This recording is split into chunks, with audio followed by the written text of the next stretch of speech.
But the summer project is a key piece of that puzzle. And Shad, you were one of the ones that pioneered this movement of summer projects for college students. And that Kaleo summer project, you did your first one around the time that I was born. And so you've been I think it may have been earlier, or maybe around the Civil War, like right post-Civil War, I think is our first project, Paul. Yeah. I think Moses was in your summer project. Yeah, he was. That's right. So why do you think summer projects are so important? And what are some key elements you believe are essential for those?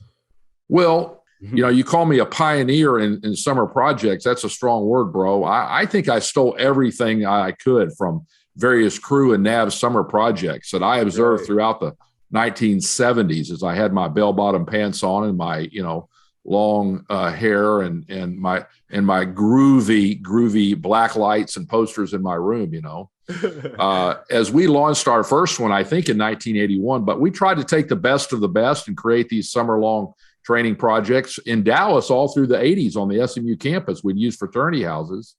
But now we rent giant hotels and condos all along the Florida coastlines, and so 1,000 of them were in those projects this summer alone. So whether you're a college pastor or a campus-based ministry staffer, I've always believed that summers are really not a time for a college ministry to gear down, but to gear up. And so this is the time, I think, to concentrate all of your workers into one location if possible, and then give them some hardcore training.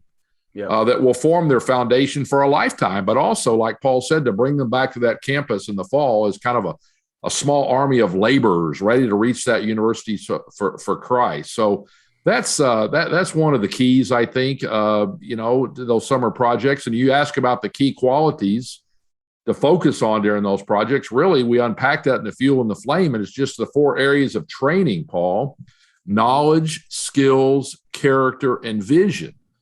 And that's hard to do in a 1-hour Bible study each week back on campus. But if you have 8, 9, 10, 11 weeks, of close-up everyday involvement with people's lives, those students' lives, you're going to have those training areas that are caught and taught.